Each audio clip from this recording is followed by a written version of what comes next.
that the goal is not always to get 100% of the points on the test. So if it's an open-ended technical test, your goal should be to get as many points as possible, as many points as you know how to get. But don't get discouraged early on if, for example, you get stuck on a problem, because it might be the case that everyone in the class got stuck on the problem. Don't let that slow you down and prevent you from working on what you know how to do. So your mindset should be, I want to get every point from this exam that I know how to get, not I want to get 90% or more of the point.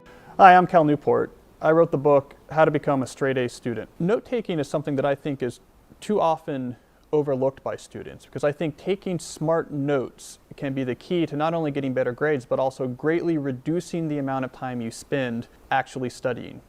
So in general, I think the goal of note-taking should be to force you to try to understand the material as you're hearing it for the first time in the classroom. Therefore, your note should never just be a transcription of what the professor is saying that you'll go back later and look at. You should actually be engaging the material in the course, trying to understand it, and what you write down should be in your own words, a sort of distilled and put into your own words understanding of what was said.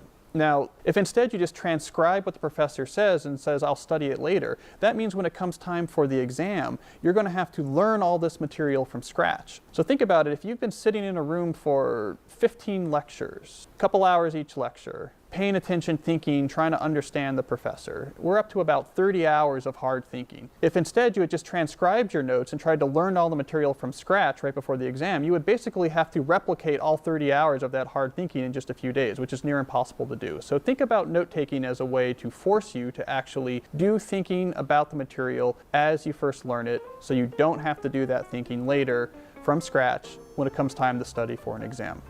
So here's how you take notes in a problem-based technical class, where the professor is for the most part going over sample problems on the board. So you got to capture the sample problems that the professor puts on the board. You also have to capture, however, the steps the professor takes to get from the answer, the question to the answer. But also you need to annotate these steps. You need to have explanation for why you went from here to there, or from there to this place here. In other words, you have to make sure that you're understanding how the professor got to the answer, and you're not just transcribing what he wrote on the board. Now when I say annotate, I mean literally draw an arrow. Draw an arrow right to the step and say, remember, this is because he took the square root. Right? You don't have to be neat. You don't have to have things within the lines. Draw all over your note paper while taking notes in the course. Now for a non-problem course, for an information-based course, you don't have sample problems to take notes on, so there's a different technique that works here. Now I recommend the method called focused question clusters. In these type of courses where you're given a lot of information that you have to learn, often this information is presented in clusters, related clusters of actual pieces of information. So it might be, for example, let's talk about the bones in the ear in an anatomy class, right? That's a bunch of little pieces of information that are related to one thing.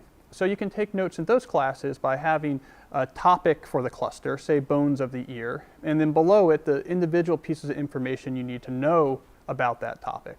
So then you have these clusters of things to memorize, and it turns out to be a lot easier to learn this information later if instead of trying to review every little piece of information by itself, you review related clusters of information one at a time. If you find yourself highlighting notes or reading over notes or textbook quietly, silently to yourself, you're doing something wrong. You are studying inefficiently. Now, if you study students who get really high grades, you find they approach the task of studying in a completely different way. They approach studying as if they are a professor themselves. When they want to learn material, the way they learn it is that they lecture it out loud using complete sentences as if talking to a classroom full of students. They see if they can explain the concept articulately and do so without peeking at their notes. Because if you can do this, if you can explain a concept out loud, teach it to someone, that means you really understand it. And that's actually the most effective way to cement information in your head. Now it's hard. It's harder to actually explain, say, a math problem from scratch and go through the steps on a chalkboard. It's harder to do that than it is to just read over the example in the textbook. But it takes way less time, because if you can get through a topic once out loud, you will remember it. Whereas if you're doing passive review, you might have to read over something a dozen times before it slowly starts to stick. So avoid passive review and always turn towards active recall, active teaching as the best method for actually reviewing and learning information.